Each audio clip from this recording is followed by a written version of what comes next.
She told me to scrub the floors. I was 8 months pregnant. Then I fell down the stairs. I want to start with the mop. Not the hospital, not the 3 days of silence from the man who vowed to protect me. The mop. Because that is where this story actually begins, standing in my own kitchen, 8 months pregnant, barefoot on a wet floor at 11 o'clock at night, because my mother-in-law decided her daughter's arrival the next morning outweighed the fact that I was carrying a human being in my body and my ankles had been swollen since Tuesday. That is where this starts. A mop. And a woman who looked at my pregnant belly and saw an inconvenience. I am Sarah, 31. Master's degree in communications, 7 years of work experience, and apparently, according to Linda, not enough sense to clean a baseboard properly. I married Ethan 3 years ago. This is not a story about hating my husband, even though there are parts where I came dangerously close. It is a story about what happens when a man refuses to choose. When he stands in the middle of every conflict with his hands in his pockets and calls it keeping the peace, not understanding that his silence was itself a choice. That every time he said nothing, he said everything. But I will get to Ethan. First, Linda. Linda never yells, never insults you directly. What she does is far more sophisticated and far more damaging. She smiles. She makes comments that sound like suggestions but land like verdicts. She asks questions that are not questions. She has a way of just looking at you that makes you feel like you have already failed some test you did not know you were taking. When Ethan and I first got together, I thought she needed time to warm up. That is what Ethan said. She's like that with everyone at first, babe. 3 years later, I was still waiting and had begun to accept the warmth was never coming. The comments started small, designed to be small. Oh, you're ordering takeout again? Ethan loves a home-cooked meal, but whatever works. The guest towels are a little rough. I always use fabric softener, but I'm sure you have your system. That's an interesting way to load a dishwasher. Each one dismissible on its own, engineered to be dismissible, so that if you ever said something, she could widen her eyes and say she had no idea you felt that way, that she was just making conversation, that she was sorry you took it like that. I swallowed it for 3 years because Ethan asked me to. Every time I brought something to him, he listened with a patient face and then told me she meant well, that I was reading into it, that she was from a different generation, and I needed to extend some grace. I extended so much grace I nearly disappeared inside it. Then I got pregnant, and something shifted in Linda that I can only describe as a tightening. Suddenly she had opinions about everything. The nursery colors, the stroller, the name, the hospital, the books I was reading and the foods I was eating. She started coming over 3 times a week, always with a reason too reasonable to reject a casserole, a clipped magazine article, a sale item for the baby, always positioned as helpfulness. And Ethan always let her in with a hug while I sat on the couch with my swollen feet and said nothing, because I had learned that saying something led to a conversation I would lose not on logic, but on Linda's ability to reframe anything I said into evidence of my own sensitivity. 7 months of that. Then came the floors. Brooke is Linda's daughter, Ethan's younger sister, and the undisputed center of their family solar system. 27, lives in Seattle, visits twice a year, and each visit requires the preparation of a state dinner. She was coming for a long weekend, and Linda arrived the evening before her flight, walked through my house with the quiet authority of someone who considered it hers too, touching surfaces as she passed them. I was at the kitchen table with a glass of water and a backache that had lived at the base of my spine since morning. Linda stopped in the middle of the living room, looked at the floor, looked at me. Then, very pleasantly, like she was reminding me about dry cleaning. Brooke arrives tomorrow morning. These floors really should be spotless. You know how she is about the house. I looked at Ethan in the kitchen doorway. He looked at his phone. Let me paint the picture clearly. 8 months pregnant. Belly so large I had not seen my own feet without a mirror in 6 weeks. Ankles swollen every day by noon. Dr. Patel had told me at my last appointment to avoid prolonged standing, rest when tired, and be careful on hard floors because my center of gravity had shifted enough to make falls a genuine risk. She said this in front of Linda. Linda was sitting 3 feet away. She still said it. The floors needed to be spotless. Ethan still looked at his phone. I did not say what I should have said. I have gone over this 1,000 times since, and I understand now that my silence came from exhaustion, not weakness. 3 years of being made to feel that my discomfort was always slightly less important than Linda's preferences had worn down something in me. So I got up, got the mop, filled the bucket. Linda settled into the living room with Ethan, and I heard them discussing Brooke's flight and whether she preferred the blue guest towels or the white ones, while I mopped my kitchen, my hallway, the area around the base of the stairs. The floor at the bottom of the staircase was still wet. I was reaching for the caution mat when my foot went out. I don't remember the fall itself. The brain doesn't keep that moment. What I remember is the mop handle and then the sensation of everything being wrong and then impact, not once but in pieces, the staircase hitting me in stages. Hip, shoulder, arm reaching for something that wasn't there, and then the floor at the bottom. And then pain, arriving all at once. I lay still. Then made a sound I didn't plan, not a scream, something lower, the sound of a body that understands something is wrong before the mind catches up. From the living room, the TV kept going. I called Ethan's name. A pause. Then his voice, not moving, carrying over the wall. "You okay?" Just that, from the couch, mildly curious. I put my hand on my stomach. The baby moved. I focused on that and called my mom. Karen arrived in 19 minutes, still in her pajamas with a coat thrown over them, and she was on her knees next to me before she had taken her shoes off. She did not panic. She assessed, touched my face, checked my eyes, asked where it hurt, whether the baby was moving. Calm in the way only someone who loves you completely can be calm in a crisis. Steady. Something to hold on to. She looked up at the doorway. Ethan was standing there now, beer still in his hand, looking at me on the floor with the expression of a man calculating how bad this was going to be. He didn't move toward me. He said, "I'm sure she's fine. She probably just slipped." My mother looked at him for a long moment. Then, "Go get her shoes." He went and got my shoes. She helped me to the car, drove me to the hospital, held my hand in the emergency room, stayed when they admitted me for monitoring, slept upright in the chair next to my bed with her coat over her shoulders. She did not leave once. Ethan texted at midnight. "Let me know what they say." Then nothing. For 3 days, nothing. My husband did not come to the hospital. In those 3 days, something happened to me that I don't have a clean word for. Somewhere between the monitoring equipment and the midnight blood pressure checks and watching my mother sleep in a hospital chair, a door closed inside me. Quietly. The soft and final click of something that has shut for the last time. I lay there with my hand on my stomach and I let it close. On the 3rd day, the door to my room opened and Ethan walked in. Dressed nicely, hair done, paper coffee cup in hand, rested, like a man who had been sleeping in his own bed. He saw my face and something went out of his. My mother stood up from the corner, picked up her purse, said she was getting coffee and walked past him without a word. The door closed. Ethan stood there with his cup and the beginnings of guilt working across his face. He opened his mouth. I said, "Sit down." He sat. I let the silence do what silence does when 3 days of weight are sitting behind it. He had no idea what was coming, but Rachel did. I had called her on day 2. Rachel is my first cousin, and she has been a family law attorney for 8 years, and she has the specific energy of a woman who went into law because she genuinely enjoys the part where the other side realizes they have already lost. When I called her from that hospital bed, I was not crying. That surprised her. She told me later it was the first thing she noticed, that my voice was flat and clear and precise, like someone reading from a list. I told her what happened. The floor order, the wet stairs, the fall.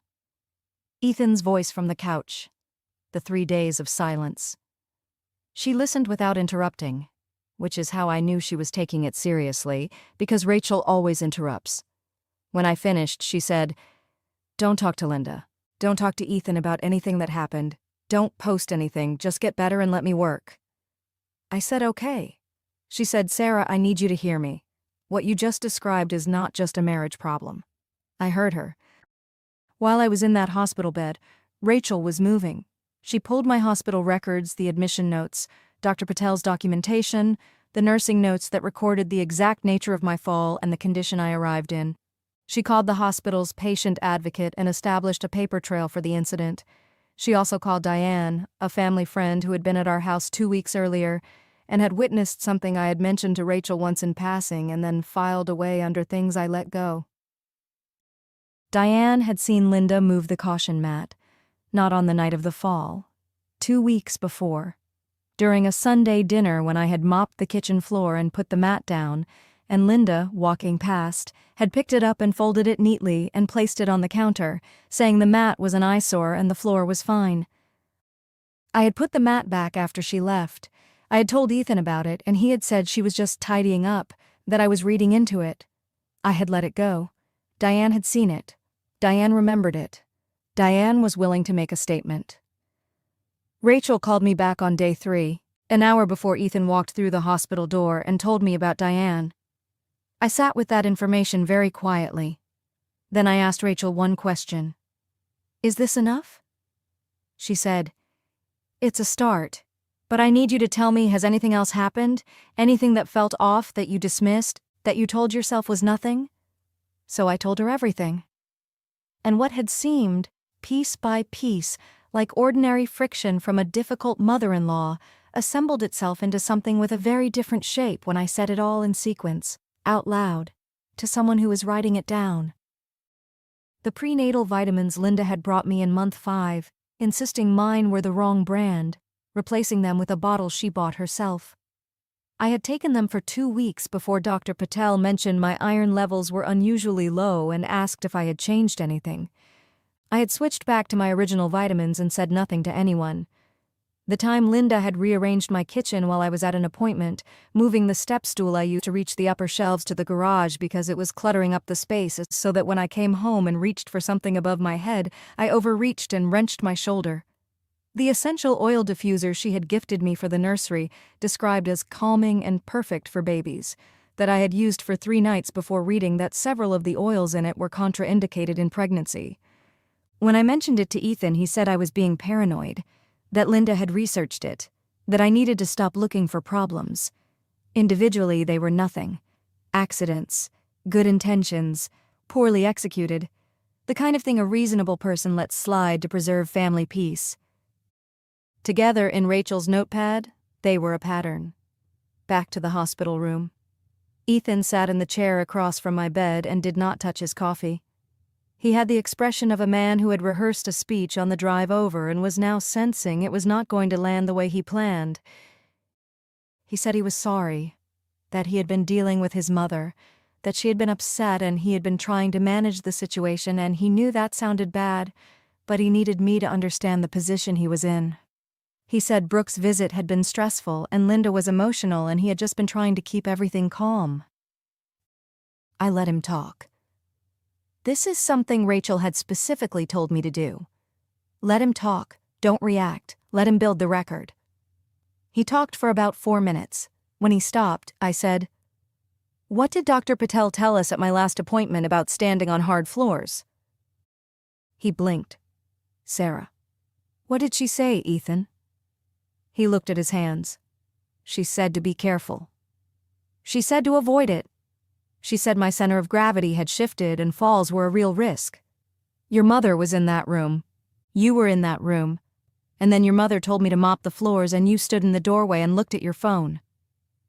He opened his mouth. I kept going. "Our baby is fine. The monitoring confirmed it and Dr. Patel is keeping me 1 more day to be certain. I want you to understand that the reason I am telling you our baby is fine is not to reassure you. It is so that you are completely clear on the fact that this conversation is not about a close call. This is about what happened, what was asked of me, what you did and did not do." The guilt on his face had shifted into something more complicated, something that looked almost like the beginning of understanding, which in my experience is the most dangerous stage for a man like Ethan because it is exactly where he usually retreated back to his mother. I was not going to give him the chance. I said, "My cousin Rachel is going to be calling you. Please answer." He stared at me. "Rachel the lawyer? Rachel the lawyer?" Rachel called him the next morning. She was professional, she told me later. Precise. She explained that she was reaching out on my behalf regarding the incident, and that she had some questions about the sequence of events leading up to my fall. She mentioned very casually that she had already spoken with Dr. Patel's office regarding my prenatal records, that she had obtained a written statement from a witness regarding the caution mat, and that she was in the preliminary stages of reviewing documentation related to several other incidents over the course of my pregnancy. She said she was not making any accusations at this stage.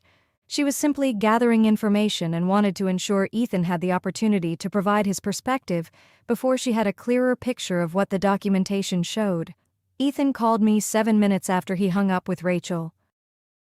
His voice had a quality I had not heard from him before. Not anger. Something tighter than anger. He said, "What is Rachel doing?" I said, "Her job." He said Linda was going to lose her mind when she found out. I said that was between Linda and her own choices. He said this was going to blow up the entire family. I said I understood. He said I was being vindictive and that Rachel was going to make everything worse, and couldn't we just talk about this privately, the two of us, and figure it out without lawyers involved. I said, "Ethan, I was 8 months pregnant and I fell down the stairs and you did not come to the hospital for 3 days. Whatever Rachel is doing, it is not the thing that made this situation what it is." Silence. Then, "I know." It was the first honest thing he had said since he walked into that hospital room. It was also, I realized, too late. I came home 4 days after the fall. Linda was not there, which Rachel had specifically requested through Ethan that Linda not be present when I returned home, framed as a medical recovery concern, documented in an email so the request existed in writing. Linda had apparently called this an overreaction. Ethan, to his small credit, had held the line. The house was quiet. Ethan carried my bag in and made tea and moved around the kitchen with the careful energy of a man who understood he was being watched, not by me necessarily, but by the situation, by the weight of what had accumulated. That evening, while I was resting, Rachel sent me a document, a preliminary summary of what she had gathered. The hospital records, Diane's written statement, my own notes, which Rachel had asked me to write out in sequence, every incident, every date I could remember, everything I had let go. She had also, through a contact at the county records office, pulled something neither Ethan nor Linda knew she had looked for. The deed to the house. Ethan's name was on it. Standard. Expected. But our nikah contract, our marriage contract, signed before witnesses on our wedding day, contained a clause that Ethan's family lawyer had drafted somewhat carelessly 3 years ago. A clause that, properly read under state marital property law, established my co-ownership interest in the primary marital residence. Linda had spent 3 years treating that house like it was hers. It was half mine. She had no idea. Rachel called me after I read the document. I could hear the particular satisfaction in her voice of someone who has found exactly the thing they were looking for. She said, "Are you ready to talk about next steps?" I looked around the quiet house, at the nursery down the hall, at the tea Ethan had made me, still steaming on the nightstand. I said, "Tell me everything." Rachel had a rule she told me about early in her career. She said the best legal moves are not the loudest ones. They are the ones where the other side does not realize what is happening until it has already happened, where they are still arranging their face into the right expression when the door closes behind them. She called it the quiet before the verdict. We were in the quiet now. Linda, as far as she knew, had won. I'd come home from the hospital, Ethan was managing me, Rachel was just a cousin making noise that would eventually settle down the way family noise always does. Linda had already begun her re-entry calls to Ethan every morning, a meal dropped off twice that week, gentle suggestions relayed through him about how stress was bad for the baby, and perhaps I needed to focus on resting rather than stirring things up. That phrase made it back to me through Ethan, who delivered it with the tone of a man who no longer knew which side of the room he was standing on. Stirring things up. I was 31 weeks pregnant, recovering from a fall down a staircase that she had engineered through neglect at best and intention at worst, and I was stirring things up. I wrote it down. Rachel had asked me to document everything said to me directly or relayed through Ethan during this period. Every comment, every suggestion, every piece of advice that arrived with a smile and landed like a verdict. I filled 4 pages in a week. It was Linda herself who handed us the stage. She had planned a family gathering for the following Saturday, framed as a belated welcome back Brooke dinner, the kind of event that in this family functioned as a display of normalcy, a signal that whatever minor turbulence had occurred had been absorbed and moved past. 12 people, her house, her table, her rules. She invited me through Ethan, which told me she was either very confident or very stupid, and Linda was not stupid. She was confident because she had never once in 3 years faced a consequence. Every comment had landed without return fire. Every boundary pushed had simply moved. She had watched me shrink and accommodate and extend grace until grace was just my default position, and she had reason to believe it always would be. Rachel, when I told her about the invitation, was quiet for a moment. Then she said, "Go." I said, "You're sure?" She said, "Sarah, go to the dinner." The 6 days between the invitation and the dinner were the most productive of Rachel's career on my behalf. She filed the formal legal notice on Tuesday. It named Linda specifically in connection with the fall, citing the documented instruction to mop floors given to a high-risk pregnant woman, the witness statement regarding the caution mat, my medical records establishing the fall as a direct result, and the pattern of incidents Rachel had assembled across my pregnancy. The notice did not file a lawsuit. Not yet. It was a preservation notice, a legal document that says, "We have this, we have dated it, we have placed it in the record, and what happens next depends on you." She also sent a separate letter to Ethan, formal and quiet, outlining my co-ownership interest in the marital property as established by the nikah contract and state law, and noting that any attempt to transfer, refinance, or encumber the property without my written consent would constitute a violation of my documented property rights. Neither letter was sent to Linda directly. They were sent to Ethan's email address. And Rachel, knowing Ethan, knowing the specific breed of conflict-avoidant man who cannot hold a secret when it is burning a hole through him, gave him exactly 48 hours before the dinner. He called her 43 minutes after he opened his email. I was not in those calls. Rachel handled everything and debriefed me each evening, but she described Ethan's voice to me and I knew it without needing to hear it, the controlled panic of a man who has just understood that the situation he believed he was managing has been managing him. He asked Rachel what she wanted. Rachel said that was a conversation for Sarah. He asked if this could be handled privately, without courts, without documents, without it getting any bigger than it already was. Rachel said that depended entirely on the people in the room.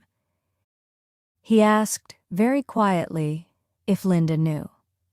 Rachel said, "Not yet." That "not yet" did exactly what Rachel intended it to do. It told Ethan that the timing of Linda's awareness was not random, that it was a variable someone else was controlling, that the woman who had spent 3 years controlling every variable in this family was now, for the first time, subject to someone else's schedule. Ethan showed up at the house that evening and sat at the kitchen table and looked at me with an expression I had never seen from him before. Not guilt this time, something past guilt. The face of a man standing at the bottom of a very long series of choices he made and seeing, for the first time, exactly where they led. He said, "Sarah, tell me what you need." I looked at him for a long time. I said, "I needed you to put down your beer and come to the floor where I was lying. That was 4 days ago and you didn't do it." What I need now is a different conversation." He nodded. He did not argue. He sat there while I told him that Rachel would be at Saturday's dinner, that she had been invited as my guest, that whatever happened at that table was going to happen in front of her and in front of his family, and that how it went depended entirely on whether Linda chose, for the first time, to be honest. He asked what I meant by honest. I said, "She'll know when we get there." Saturday arrived the way important days always do, unremarkable on the surface, the same light through the same windows, the same drive to the same house. Linda's home was warm when we walked in, something roasting in the oven, the table set with the particular precision she reserved for performances. Brooke was already there, bright and loud in the way that people are loud when they have been the center of attention their whole lives and don't know how to exist at any other volume. She hugged Ethan. She looked at my stomach with the polite discomfort people show when a pregnancy has become inconvenient to the narrative. She said I looked tired in the tone that means something else entirely. Rachel arrived 7 minutes after us. Linda, when she saw Rachel walk through the door, recalibrated her smile so fast you would have missed it if you were not watching for it. But I was watching for it. I had been watching Linda for 3 years. I knew every version of that smile, and this one, the one that appeared and then steadied itself with visible effort, was one I had never seen before. It was the smile of a woman who has just understood she may have miscalculated. Dinner was served. The family settled around the table, Linda at the head, Brooke beside her, Ethan next to me, Rachel on my other side, the remaining family filling the rest of the seats with the comfortable noise of people who believe this is an ordinary Saturday. The food was good. The conversation moved in its usual channels. Brooke's life in Seattle, a cousin's new job, Linda steering and moderating with the ease of a woman who has run this table for 30 years. And then Rachel set her fork down. She did it quietly. No drama, no raised voice. She simply placed her fork at the edge of her plate with a precision that somehow, in the way small sounds sometimes do, pulled the attention of everyone nearby. She said, "Linda, I want to give you an opportunity to speak to something before we get further into the evening." The table did not go silent all at once. It went quiet in a wave, conversation dropping in sections as people registered the tone of what was being said. Linda looked at Rachel with an expression of perfect composure. "I'm sorry," Rachel said. "I represent Sarah. I think you've been made aware of that this week. I want to give you the chance here in front of your family to address what happened to Sarah 4 weeks ago, because I think you deserve the opportunity to tell your own version before the documented version is the only one anyone has access to." Brooke laughed, a short, sharp sound. "Is this a joke? We're at a dinner—" Rachel looked at Brooke very calmly and said, "I'll get to you in a moment." Brooke's mouth closed. Linda set her wineglass down. Her composure was remarkable, I will give her that. She said she had no idea what Rachel was referring to, and that she was disturbed that a family dinner had been turned into something adversarial. Rachel opened the folder she had carried in with her bag. She placed the first document on the table. A copy of my medical chart admission notes, the date and time I arrived at the hospital, the description of my injuries, the monitoring records for the baby. Then Diane's written statement, signed and dated. Then the 4-page document I had written every incident, every date in my own handwriting. She placed them in a row. She did not slide them toward Linda. She simply put them on the table where the entire room could see them. She said, "Sarah was 8 months pregnant. You told her the floors needed to be scrubbed for Brooke's arrival. The floor at the base of the stairs was wet. She fell. Our witness places you in the house at the time of the incident. Our witness also provides a statement regarding the caution mat, which you removed from that same area 2 weeks prior. Sarah's medical records document the fall, the risk to the baby, and the 4 days of monitoring that followed." The table was completely silent. Rachel continued. There is also documentation of a pattern across Sarah's pregnancy, the vitamin replacement in month 5 that coincided with a documented drop in her iron levels, the removal of her step stool that resulted in a shoulder injury, the diffuser gifted to her containing oils contraindicated in pregnancy. Individually, these are perhaps explainable. Together, they are in a file that is currently sitting with a civil attorney who specializes in domestic negligence and personal injury. Linda's composure was still in place, but it had changed in texture, like something that was load-bearing and had just developed a crack. She said, "This is absolutely outrageous." Rachel said, "The outrage I understand. What I'd encourage you to focus on instead is the question of how you'd like to respond. Because the documentation exists regardless of how you feel about it being presented." And then, from the other side of the table, Linda's sister Margaret, a quiet woman I had always liked, said something that changed the temperature of the room entirely. She said, "Linda, the mat. Did you move the mat?" The silence that followed that question was a different kind of silence. Not the silence of shock. The silence of people waiting for an answer they already suspect they know. Linda looked at her sister. Something moved across her face that was not composure. For just a moment before she controlled it, it was something that looked almost like the thing she had never once shown me in 3 years. Guilt. She did not answer Margaret's question. That was its own answer. Brooke pushed back from the table. Her voice, when it came, had the raised pitch of someone who has realized they are adjacent to a consequence and needs to distance themselves immediately. She said she had nothing to do with any of this, that she had just been visiting, that she didn't know Sarah had been asked to mop anything, that Linda handled the house her own way and Brooke was just a guest. Rachel looked at her and said, "Your flight landed the morning after Sarah's fall. Can you tell me what your mother told you when she called you that night?" Brooke's mouth opened, closed. Rachel said, "We have your mother's phone records. We can see a 40-minute call was placed to your number approximately 2 hours after Sarah arrived at the hospital. I am asking you directly because what you say right now in front of witnesses is something I'm going to ask you to repeat under oath if this proceeds, so I'd encourage you to think carefully." Brooke looked at her mother. Linda was looking at the table. Brooke said, in a voice that had lost all its volume, "She called me and said Sarah had had a little accident and was being dramatic about it and not to worry. A little accident. The woman across from me had fallen down a flight of stairs at 8 months pregnant, and the phone call made 2 hours later described it as a little accident and told the person it was done for not to worry. I had not planned to speak at all during this dinner. Rachel had advised me to let her carry it, and I had agreed.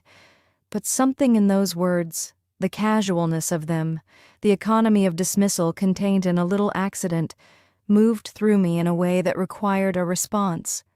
I said quietly enough that the table had to lean in slightly, "Her name is Emma." Everyone looked at me. "We're naming her Emma. She is 29 weeks and she is healthy and she is named Emma. And I was on the floor at the bottom of your staircase while you were on the couch, Linda, and the man I married asked from the other room if I was okay. I want you to know that I do not need your remorse. I have something better than that now. I just wanted her to have a name in this room because she was there too." Nobody said anything. Ethan, beside me, put his head in his hands. The legal notices were formally served the following Monday. Linda received the civil preservation notice at her home address. Her attorney, when he reviewed Rachel's documentation, called Rachel and asked if there was room for a settlement discussion. Rachel said there was room for a conversation, after which she would advise her client. The settlement discussion happened 3 weeks later. The terms remain confidential. What I can tell you is that Linda's financial contribution to Emma's first 5 years' medical, educational, childcare was significant. Significant enough that Rachel smiled when she read it, and Rachel does not smile easily. What I can also tell you is that Ethan's family's property attorney, when he reviewed the Nika contract clause in the context of state marital property law, confirmed what Rachel had already told me. The house was half mine. It had always been half mine. Linda had spent 3 years walking through that house like it belonged to her.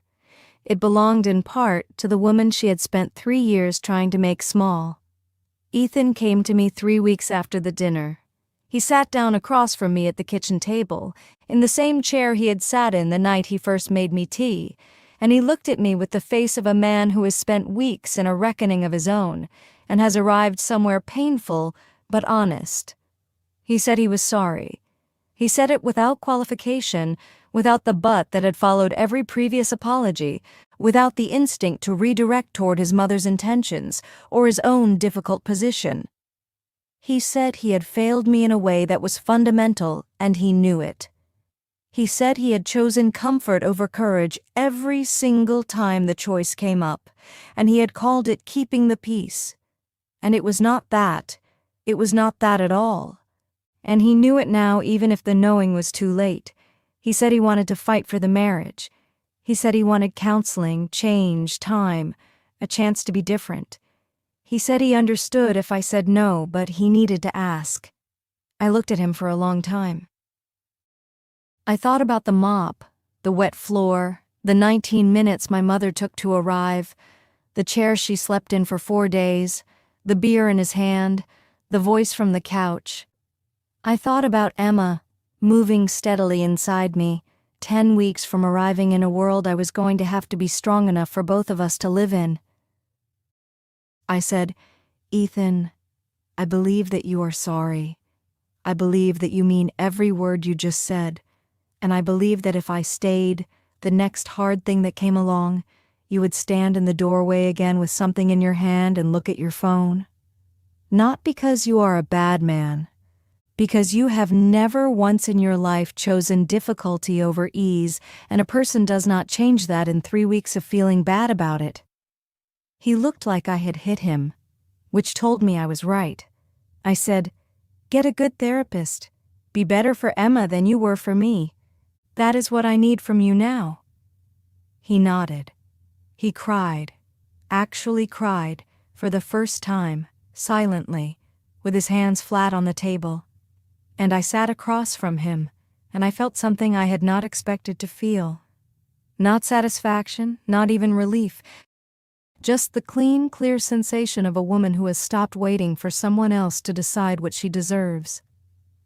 Emma arrived 7 weeks later, 6 pounds, 4 ounces, with her grandmother Karen's nose and an expression of deep skepticism that I chose to interpret as good judgment. My mother was in the room. Rachel was in the waiting area. Ethan was there too, and he held Emma with the terrified reverence of a man trying to become something. And I let him.